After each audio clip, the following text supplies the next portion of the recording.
အားလုံးပဲမင်္ဂလာပါအားလုံးပဲမင်္ဂလာပါကျွန်တော်တို့အခုသတင်းတောက်လျှောက်တက်နေတာပေါ့လေသတင်းတောက်လျှောက်တက်နေတယ်ဆိုတော့လည်း update မနေ့ကနေ update ဖြစ်နေတဲ့သတင်းပေါ့လေမနေ့ကနေ update ဒီနေ့မနေ့ပိုင်းကနေ update ဖြစ်နေတဲ့သတင်းကကျွန်တော်တို့ United ကစိတ်ဝင်စားနေဆိုတော့ကျွန်တော်တို့ United ကခေါ်ဖို့သိရှာဖြစ်နေတဲ့ဒီAtlanta အသင်းရဲ့ကွင်းလေကစားသမားဖြစ်သူ Josh Anderson နဲ့ကျွန်တော်တို့အသင်းကနေပြီးတော့နှစ်ဦးသဘောတူညီမှု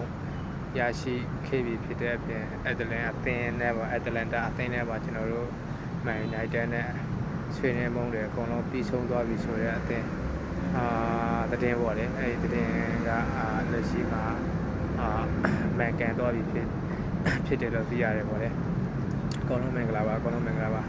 ဝီလာ United ကနေပြန်လေးကြိုဆိုပါတယ်ကျွန်တော်တို့ဒီရှေ့တစ်ပတ်ကျော်နှစ်ပတ်ကတည်းကနေပေါ့လေကျွန်တော်တို့ဒီ Anderson နဲ့ကျွန်တော်တို့ရဲ့ကွင်းလေဒီ Atlanta အသင်းရဲ့ကွင်းလေကစားသမားဖြစ်တဲ့ကျွန်တော်တို့ Josh Anderson နဲ့နေပြီးတော့ကျွန်တော်တို့ Man United အသင်းဟာဒီ Here we go ဆိုတဲ့အခြေအနေတခုတောင်ရောက်နေတဲ့အခြေအနေတခုတောင်ရှိနေတယ်ပေါ့လေဒါပေမဲ့ကြားထဲမှာကျွန်တော်တို့ကဒီအပြောင်းရွှေ့ကမြင်တဲ့လောက်မမြင်ဘဲနဲ့နည်းနည်းတုံးဆိုင်နေတဲ့အခြေအနေတစ်ခုမှရှိနေတယ်အဲ့ဒီအကြောင်းအရာဘာလို့လဲဆိုတော့သူတို့ရဲ့တောင်းဆိုထားတဲ့ငွေပမာဏတစ်ခုကနည်းနည်းများနေတဲ့အထင်းမှာပါတယ်ပေါ့လေသူတို့ကယူရိုတန်50ကျော်55တန်60ပဲချလေးလောက်တောင်းတဲ့အနေအထားတစ်ခုမှာကျွန်တော်တို့ရဲ့အသင်းကကစားသမားသူရဲ့ဒီ Anderson ရဲ့တန်ကြီးအဲ့လောက်မရှိဘူးဆိုပြီးတော့ယူဆတဲ့အတွက်ကျွန်တော်တို့ရဲ့ဒီ Man United နဲ့ Atlanta အသင်းရဲ့ကြားထဲမှာနည်းနည်းတုံးဆိုင်နေတယ်ပေါ့လေဒါပေမဲ့ကစားသမားဖြစ်သူကလည်းတခြား Atletico တို့ကခေါ်မဲဟာကိုတောင်လက်ခံပြီးတော့စိုင်းစားတဲ့အနေအထားမရှိပဲဒီ Man United ကစာချုပ်ဆုံးမဲ့ဟာခေါ်မဲ့ဟာကန်လဲမဲ့ဟာကိုပဲသူကစောင်းဆိုင်နေတယ်ပေါ့လေတခြားဘေးအသင်းရဲ့ခေါ်ဆိုမှုကိုမှမဆောင်ဆိုင်တော့ဘဲနဲ့မန်ယူတသင်းလေးကိုပဲအဓိကသူကစောင်းဆိုင်နေတဲ့အနေအထားတစ်ခုမှရှိတယ်အဲ့ဒီအတွက်နဲ့ကျွန်တော်တို့ကဒီကစားသမားဖြစ်သူကိုကျွန်တော်တို့ကခုကတည်းကနေစိတ်ဝင်စားနေတာတော့မဟုတ်ဘူးလို့သိရတယ်ကျွန်တော်တို့ကုန်ခဲ့တဲ့ရာသီ2020ဒီ2025 26ရာသီ2024 25အကုန်လောက်ကနေစိတ်ဝင်စားနေလို့သိရတယ်ကျွန်တော်တို့ကသတင်းတွေရအဲ့တော့သူကိုပထမကတည်းကနေစိတ်ဝင်စားရမှာကျွန်တော်အဲ့ဒီတော့သူရဲ့လက်ရှိပေါက်စေးဟာယူရို100ဝန်းကျင်ရှိတယ်ဆိုတော့အဲ့ဒီတော့ကျွန်တော်တို့ Man United ကွင်းလင်မှာလဲကွင်းလေလိုအပ်ချက်အဲ့လောက်ထိသိပြီးအရေးမပါတဲ့အနေအထားတခုကြောင့်သူ့ကိုမခေါ်ဖြစ်ခဲ့ဘူးပေါ့လေခုရှိမှာတော့ကျွန်တော်တို့ရဲ့Man United ရဲ့အဓိကကွင်းလေကစားသမားဖြစ်တဲ့Casemiro ထွက်ခေါ်သွားတာနဲ့ညီကွင်းလေကမရှိမဖြစ်ဖြစ်ရမယ့်အနေအထားတစ်ခုကိုရောက်သွားခဲ့တဲ့အတွက်ကြောင့်ကျွန်တော်တို့ကဒီAtlanta ကွင်းလေကစားသမားဖြစ်တဲ့ Anderson ကိုအဓိကဖာဆိုင်မဟုတ်ခဲ့ရင်တော့သူကအရေးပါတဲ့ကစားသမားတစ်ယောက်နေတဲ့အနေအထားတွေမှာရှိတယ်ကျွန်တော်တို့ရဲ့ Man United Radar ထဲမှာရှိတယ်ပေါ့လေအခုအချိန်မှာတော့ဒီနေ့မနက်ပိုင်းသတင်းရတော့ကျွန်တော်တို့ရဲ့ဒီMan United နဲ့Anderson ရဲ့ကိစ္စအကုန်လုံးပြီးပြတ်သွားပြီလို့သိရတယ်သူကိုကျွန်တော်တို့ကသူရဲ့သူagent နဲ့လည်းပုဂ္ဂိုလ်ရေးဆိုင်ရာသဘောတူညီမှုသူကိုယ်တိုင်နဲ့လည်းအကုန်လုံးကျွန်တော်တို့ကပုဂ္ဂိုလ်ရေးဆိုင်ရာသဘောတူညီမှုတွေရထားတဲ့အပြင်ကျွန်တော်တို့ကဒီသူတို့အသင်းဖြစ်တဲ့ Atlanta အသင်းနဲ့လည်းငွေကြေးတွေပါတယ်အကုန်လုံးဆွေးနွေးပြီးလို့သိရတယ်ပေါ့လေကျွန်တော်တို့လာမယ်ရာသီဒီကြားတဲ့ဇူလိုင်ဂျုံ15ရက်နေ့ဖွင့်မယ်တဲ့မျိုးစေ့ကနေစေ့ခွဲဖွင့်တာနဲ့ကျွန်တော်တို့ကသူ့ကိုတခါလေးစာချုပ်ဆိုပြီးတော့ကျွန်တော်တို့ကတရဝင်ကစားသမားဖြစ်ဒီမဲ့ပြီးတော့ Here we go လို့ရပြီပေါ့လေကစားသမားဖြစ်သူကိုတော့ကျွန်တော်တို့ Man United အနေနဲ့အခုလက်ရှိအချိန်မှာယူရို40.5 သန်းပေါ့လေယူရို40.5 သန်းပြီးရင်သူရဲ့စွမ်းဆောင်ရည်ပေါ့သူရဲ့ချိုးစားအားထုတ်မှုပေါ့ပြီးရင်သူနဲ့အသင်းလိုက်သူအနေနဲ့တူရှင်စုစိတ်တော်တလကောက်အသင်းလိုက်စုစိတ်တော်လကောက်စုအဲ့လိုtournament တစ်ခုရဖြစ်ရင်သူရဲ့နောက်ထပ်ပေါင်းအပူစုငွေအနေနဲ့4.5 သန်းဆိုတဲ့ငွေကြေးတစ်ခုနဲ့သူ့ကိုသဘောတူညီမှုရထားပြီပေါ့လေ အဲ့နောက်တစ်ခုကသူ့ရဲ့လောက်ခလာစာကအဓိကတော်တော်ကောင်းတဲ့အနေအထားတစ်ခုမှရှိတယ်ကျွန်တော်တို့ရဲ့လက်ရှိမှာသူ့ကိုကျွန်တော်တို့လောက်ခလာစာပမာဏကကျွန်တော်တို့9000ဟန်ကျော်အများဆုံး8000ပေါ့8000တောင်ပြရဘူး9000ကျော်ပဲရှာလေးလောက်မှပဲသွားမယ်သူရဲ့လောက်ခလာစာကအလောက်အနေအထားတစ်ခုမှရှိလို့သိရတယ်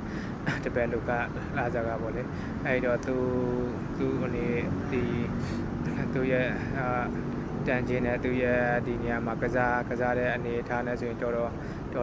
အဆင်ပြေတဲ့အနေအထားတစ်ခုမှရှိတယ်လို့သိရတယ်ပေါ့လေအဲဒီတော့လည်းသူ့ကိုကျွန်တော်တို့အနေနဲ့ဒီကစားသမားဖြစ်သူကိုကျွန်တော်တို့အနေနဲ့ဒီຫນွေစေးခွာဖွင့်တာနဲ့ကျွန်တော်တို့ဒီသူက2030အထိအိပ်ပါတဲ့စာချုပ်တစ်ခု၄နှစ်စာချုပ်ထည့်ပြီးတော့သူရဲ့အခုရဲ့ကစားသမားဖြစ်သူရဲ့စွမ်းဆောင်ရည်ပေါ်မူတည်ပြီးတော့ထက်တူစာချုပ်ကစားသမားရဲ့စွမ်းဆောင်ရည်ပေါ်မူတည်ပြီးတော့ကျွန်တော်တို့ကကြိုင်းထက်တူစာချုပ်ဆိုတဲ့အဖို့တနေ့စာချုပ်ပေါ့လေတနေ့စာချုပ်နဲ့ကျွန်တော်တို့က9နှစ်စာချုပ်နဲ့သဘောတူညီမှုရရှိထားတယ်လို့ဒါအခုလက်ရှိအနေအထားအရသိရတယ်ပေါ့လေအဲ့တော့တော်ကောင်းတဲ့အနေအထားတွေပေါ့ကျွန်တော်တို့အခုချိန်မှာကျွန်တော်တို့ United နဲ့တခြားကစားသမားတွေဆိုရလက်ရှိအချိန်မှာကျွန်တော်တို့ United အနေနဲ့ကွင်းလေအတွက်ကြီးအဖြစ်မပေါ်သေးတဲ့အချိန်မှာဒီလိုစောစီးဆိုတာဒီ World Cup မတိုင်မီကျွန်တော်တို့ Man United အနေနဲ့ကစားသမားတယောက်ကိုပထမဆုံးခေါ်ယူလိုက်နိုင်တာတော်ကောင်းတဲ့အနေအထားတစ်ခုလို့ကျွန်တော်နဲ့တွေ့မိပါလို့ဆိုရင်ကျွန်တော်တို့မှာအဖြူမဲမသေးခွဲတဲ့အချိန်မှာသူများတွေက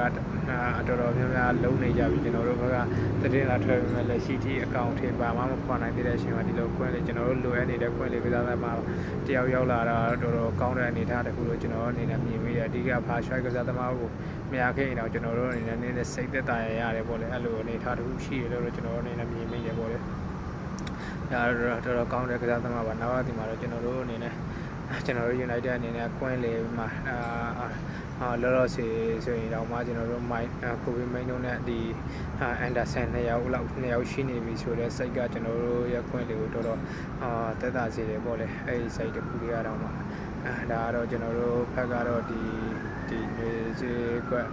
ဂျွန်စင်ကမှဖွင့်တယ်နဲ့သူ့ကိုတော် official ကြီးညာတော့ဖို့ရှိရပေါ့လေဒါကတော့လက်ရှိ Man United ရဲ့ပထမဆုံးမှကာရီလက်ထက်မှာပထမဆုံးလူခေါ်ယူမှုဖြစ်သွားတဲ့ Jose Anderson ပေါ့လေအဲ့ဒါဖွင့်လေကစားသမားဖြစ်တဲ့ Jose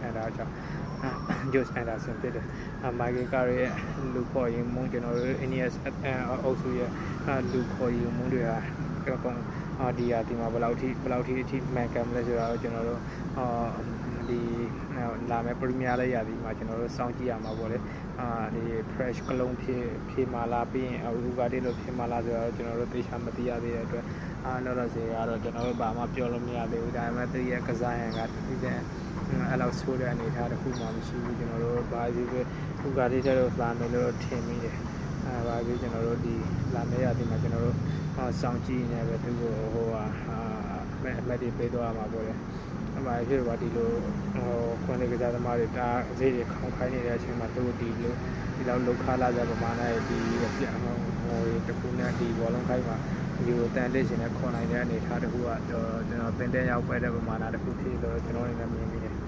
ဒါတော့ဒီနေ့မနေ့ပါကနေအပိတ်တဲ့တင်းပေါ်လေကျွန်တော်ကတော့လုံးမာတဲ့အတွက်ဒီအခုမှပဲဗီဒီယိုလေးတင်ပေးတာပါအကုန်လုံးကျွန်တော်ဒီWilla United ကိုအားပေးတဲ့ညီကိုတယောက်ချင်းဘောလုံးရှိတဲ့ညီကိုတယောက်ချင်းဒီစီတိုင်းကိုကျေးဇူးတင်ပါတယ်ကျွန်တော်ရဲ့ page ကို